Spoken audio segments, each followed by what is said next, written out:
জানতে চেয়েছেন হিজড়া সন্তান কেন জন্ম নেয় এটা নিয়ে একটু ব্যাখ্যা দিবেন। মেয়েদের চুল বিক্রয় করা যাবে কিনা, কারো গায়ে পা লাগলে করণীয় কি, টি শার্টে কোনো প্রাণীর ছবি থাকলে তা উলট করে নামাজ পড়লে নামাজ হবে কিনা, মাথার চুল কালার করা যাবে কি, দুধ ভাইয়ের সামনে কি পর্দা করতে হবে এবং দুধ ভাইয়ের সাথে কি বিয়ে জায়েজ আছে কিনা, মোহরের টাকা বিয়ের প্রথম রাতেই পরিশোধ করা বাধ্যতামূলক কিনা, ডান পাশে নাকের ফুল পড়লে কি সমস্যা হবে, শিশুরা ঘুমের মধ্যে হাসে বা কাঁদে কেন, সান ব্লক এবং অ্যালকোহলযুক্ত কসমেটিক ব্যবহার করলে কি নামাজ হবে, বাচ্চা হওয়ার জন্য কোন আমল করতে পারে, কোথায় বা কাকে দান করলে বেশি সওয়াব পাওয়া যাবে, স্ত্রীকে স্বর্ণ দিলে সেটা দেনমোহর টাকার অন্তর্ভুক্ত হবে কিনা, নামাজের মধ্যে আমার চোখ বন্ধ করে নামাজ পড়লে মনোযোগ ভালো হয়, এতে নামাজে কোনো সমস্যা হবে কি, প্যান্ট নাভির নিচে থাকলে এবং যদি গেঞ্জি দিয়ে নাভি ঢাকা থাকে তাহলে কি সতর ঢাকা হয়, স্বর্ণের প্রতি ভরি কত টাকা যাকাত দিতে হবে।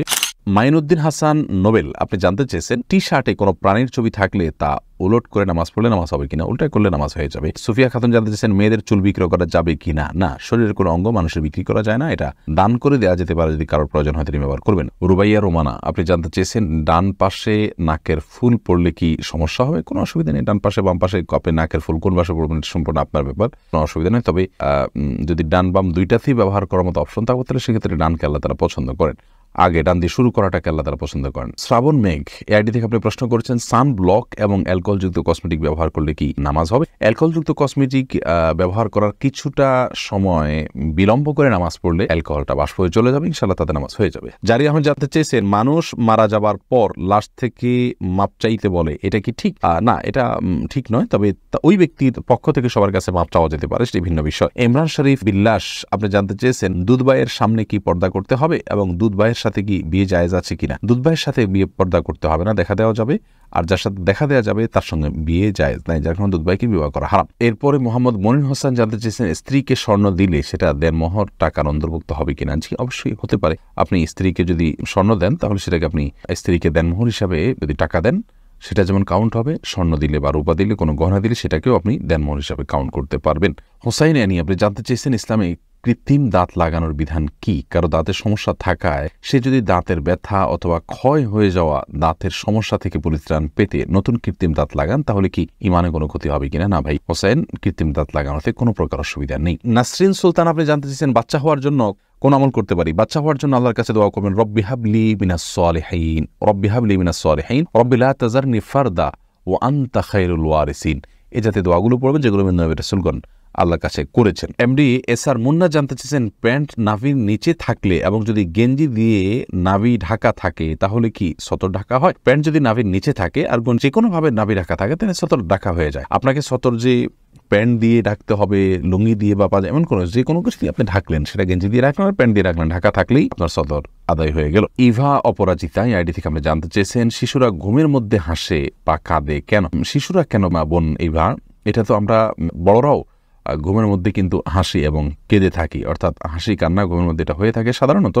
মানুষ যখন স্বপ্ন দেখে তখন শিশুরাও কিন্তু স্বপ্ন দেখে, আর সেই স্বপ্ন দেখার পরেই তারা হাসে বা কাঁদে, স্বপ্নের অবস্থার উপর নির্ভর করে। ফাহমিদ গাজী জানতেছেন স্বর্ণের প্রতি ভরি কত টাকা যাকাত দিতে হবে। ভাই ফাহমিদ, এটা স্বর্ণের যদি এই পরিমাণ স্বর্ণ থাকে যে শুধু স্বর্ণ থাকলে 85 গ্রামের নিচে থাকলে যাকাত আসবে না, 85 গ্রাম হলে বা তার বেশি হলে তখন যাকাত আসবে। এক্ষেত্রে প্রতি গ্রামের মূল্য কি, পুরো স্বর্ণটার বিক্রি করতে গেলে এখন মূল্য কত পাওয়া যাবে সে বিক্রির উপরে 2.5% হারে আপনি যাকাত দিতে হবে। আনোয়ারুল ইসলাম জানতে চেয়েছেন কোথায় বা কাকে দান করলে বেশি সওয়াব পাওয়া যাবে। সবচেয়ে বেশি সওয়াব পাওয়া যাবে ভাই আনোয়ার আপনার নিকটাত্মীয়দেরকে দান করলে। নবী সাল্লাল্লাহু আলাইহি ওয়াসাল্লাম সাদাকা সম্পর্কে বলেছেন ইবদা বিমান তাউল, তোমার নিকটাত্মীয় যারা তাদেরকে দিয়ে তুমি সাদাকা দান শুরু করো, যেমন ভাই বোন ভাতিজা ভাগনা ভাগ্নি এদেরকে দিয়ে আপনি শুরু করবেন, চাচা ফুফু তাদের ছেলে মেয়ে, তারপরে অন্যদের দিকে যাবেন, অর্থাৎ যত নিকটাত্মীয় তাদেরকে দিলে বেশি সওয়াব হবে। সুমন আমি জানতেছেন কারো গায়ে পা লাগলে করণীয় কি। ভাই সুমন, এটি যেহেতু আমাদের সমাজে দর্শনীয় মনে করা হয়, ত্রুটির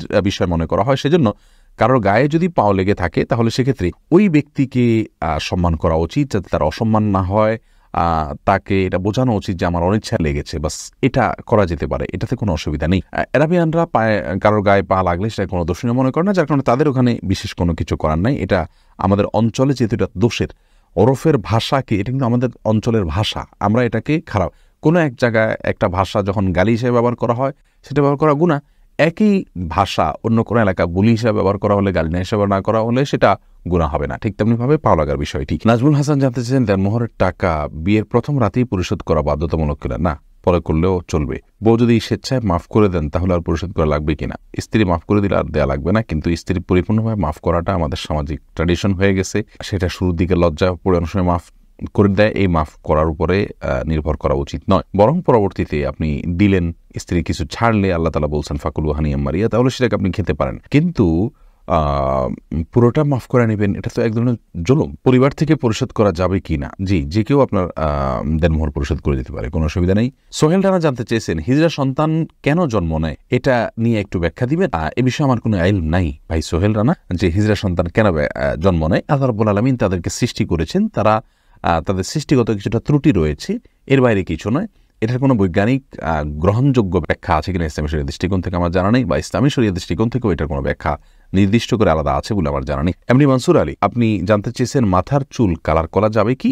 ভাই মনসুর, মাথার চুল এটা কালার করা যাবে। নবী সাল্লাল্লাহু আলাইহি সাল্লাম বলেছেন যদি আমাদের চুল দাড়িগুলো সাদা হয়ে যায় তাহলে সেগুলোকে আমরা যেন ভিন্ন রঙে রূপান্তর করি, কিন্তু ওয়াজান্নিবু সাওয়াদ তিনি আরও বলেছেন যে কালো কালার থেকে তোমরা বেঁচে থাকবে। তার মানে কালো ছাড়া অন্য যে কোনো রঙে রঙিন করতে পারেন, তবে যে রঙে রঙিন করবেন সেটা যেন ন্যাচারাল রং হয়, সেটা যেন আলাদা কোনো আবরণ সৃষ্টি না করে আমাদের চুল বা দাড়ির উপরে। এই বিষয়টি আমাদেরকে মূলত খেয়াল করতে হবে, ব্যাস, তাহলে সেক্ষেত্রে চলবে, অন্য কোনো আর বিষয় খেয়াল না করলেও চলবে। কিন্তু চুল সাদা হয়ে গেলে সেটাকে অন্য রঙে রঙিন করা এটা সুন্নাহ এবং হাদিস দ্বারা নির্দেশিত।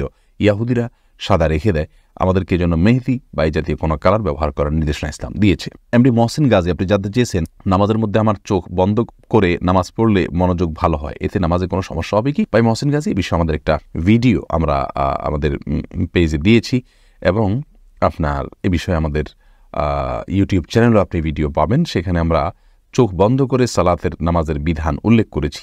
মৌলিকভাবে মনে রাখতে হবে যে সালাতের মধ্যে চোখ বন্ধ করা, এই জিনিসটা সালাতের মধ্যে চোখ বন্ধ করে রাখাটা ইসলামী শরীয়তের দৃষ্টিকোণ থেকে প্রাথমিকভাবে সাধারণ অবস্থাতেই এটা প্রশংসনীয় কোনো কাজ নয়, বরং একজন ঈমানদার সালাতের মধ্যে চোখ খোলা রেখে সালাত আদায় করবেন। হ্যাঁ, কখনো তার মনোযোগ সৃষ্টি করার জন্য বিশেষ পরিস্থিতিতে তিনি যদি চোখ বন্ধ করেন তাহলে ঠিক আছে, তাতে কোনো অসুবিধা নেই। নাফিউর রহমান নাসিম জানতে চেয়েছেন আমি অবৈধভাবে বিদেশে থাকি এবং হালাল পথে টাকা উপার্জন করি, তাহলে আমার টাকা কি অবৈধ? না ভাই, আপনার টাকা অবৈধ হবে না। এই বিষয়ে আমরা বারবার বলেছি, কোনো প্রবাসী ভাই যদি প্রবাসে থাকেন এবং তিনি অবৈধভাবে সেখানে বসবাস করছেন তাহলে তিনি একটা অন্যায় করছেন, সন্দেহাতীত একটি গুনাহ করছেন। কিন্তু তিনি যদি উপার্জন করেন হালাল উপায়ে, তাহলে সেক্ষেত্রে তার সে উপার্জন পরিপূর্ণভাবে হারাম হয়ে যাবে না। বসবাসের কারণে, অবৈধভাবে বসবাসের কারণে উপার্জন হারাম হয়ে যাবে না, রাষ্ট্রের চোখে যদিও সেটা অবৈধ। ডক্টর হুমায়রা কবির রুশেদ আপনি জানতে চেয়েছেন নামাজে অবহেলা কিভাবে দূর করা যায়। নামাজে অবহেলা দূর করবার জন্য প্রথম কাজ হলো নামাজের গুরুত্ব সম্পর্কে অনুধাবন করা, জানার চেষ্টা করা, নামাজের গুরুত্ব নিয়ে ভালো কোনো লেকচার শোনা।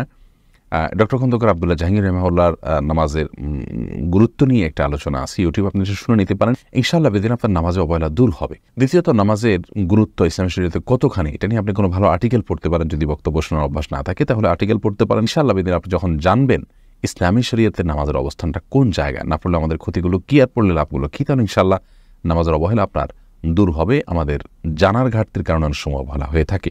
সেই সাথে আল্লাহ রাব্বুল আলামিনের কাছে পানা চাইবেন যাতে অবহেলা না হয় এবং ইবাদতে মনোযোগ থাকে। বিশেষ করে একটা দোয়া পড়তে পারেন, আল্লাহুম্মা আইন্নি আলা যিকরিকা ওয়া শুকরিকা ওয়া হুসনি ইবাদাতিক। আল্লাহ আমাকে সাহায্য করুন আপনার জিকির, আপনার শুকর এবং আপনাকে সুন্দরভাবে ইবাদত যেন করতে পারি, এই কাজের জন্য আল্লাহর কাছে দোয়া করবেন, আল্লাহ তাআলা সাহায্য করবেন ইনশাআল্লাহ।